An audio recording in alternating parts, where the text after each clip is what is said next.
Soon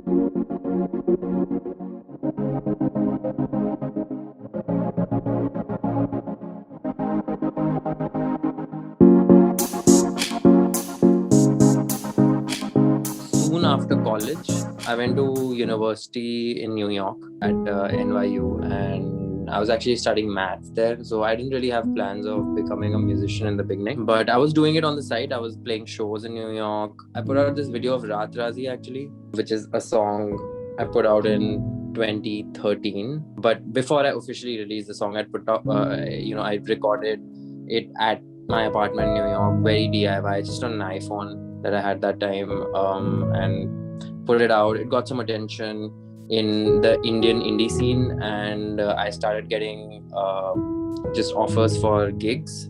So I started doing them. That's kind of how it started. And then once I started getting a lot of gigs, I was like, I should try doing this because, I kind of wanted to, but I guess I was scared and I didn't really want to do it. I was like ready to quit whenever, many times. Weirdly, like right before I put out Cold Mess, I was like thinking of quitting. That record, when I made it, I finished making the record. The mix process was really challenging.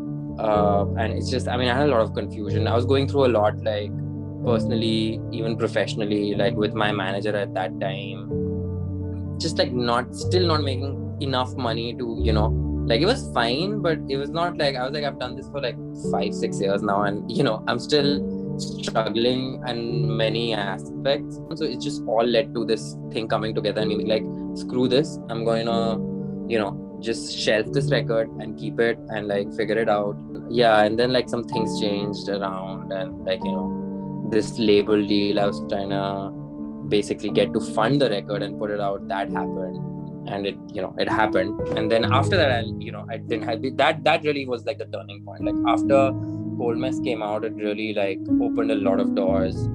The record did well, the video did really, really well. It's just completely like changed things around for me.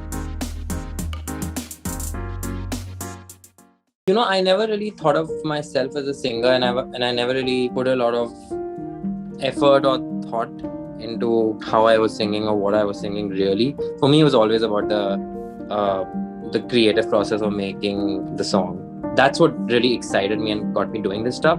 And then it was just, I guess, like nobody wanted to sing my songs, so I was just singing them. It really was that. If there were like other people who took my songs, in the beginning, I really wanted to be a songwriter for a bit. In the beginning, I was like, I don't really wanna do, because I didn't like touring so much. It was hard. Touring is really tough, especially in the beginning when you have like no money and you're just kind of supporting yourself through everything.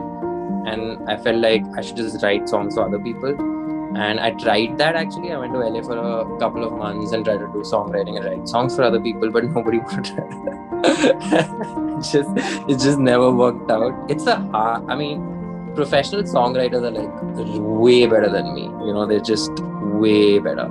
I've come to a point now where I'm pretty good, but I'm still nowhere close to like a pro songwriter that's writing songs for other people, where they're really crafting stuff for a particular artist. So that's a whole different ballgame. Now I started thinking more about it. Now I started like enjoying that aspect as well. Actually, I started thinking about like how I sing and like vocal techniques and stuff like that. Just I never thought about.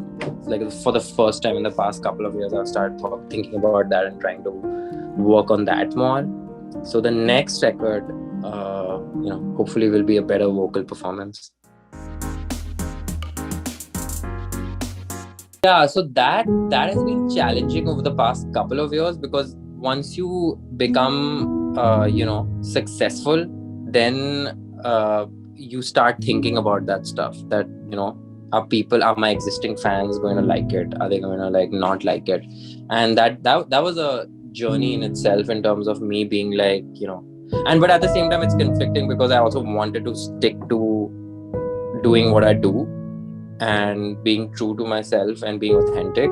So it was a struggle, because at one end you want to be authentic because that's the way you want to do. You want to like present your art in a way where you really believe in it, regardless of what everybody else thinks. But then that stuff starts growing with your head, because once you get successful, it's just like these comments online are thrown all over you.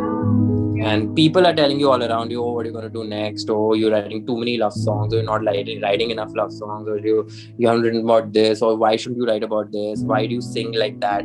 So much.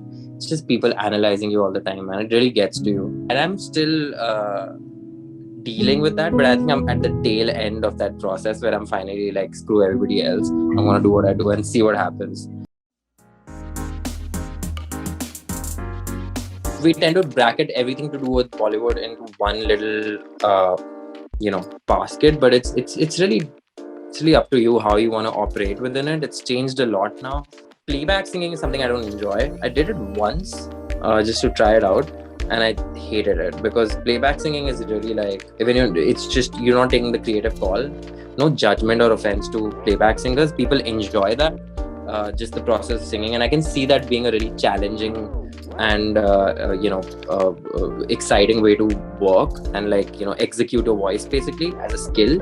But for me, when it doesn't have the creative aspect where you're just basically following what the music director wants to do, so I don't feel like personally invested in the song. So I didn't like it that much. I would do the flip. I would still do that. Like I would write a song who somebody else sings like happily any day. So we put out a 4-track EP, and 3 of those songs are brand new. Actually, one of them is a song I've played live a bunch. There's a song called Khone Do on the record. Then Shehron Ke Raaz and Tere Hi Hum are these 2 songs that are new. They were written pretty recently. Then there's Kasoor, which is like the acoustic version of Kasoor. This is like one of those I totally pandered here, because basically I put out the produced version, which is what we were playing live. That's the record. It's called Shehron Ke Raaz. It's a bunch of love songs,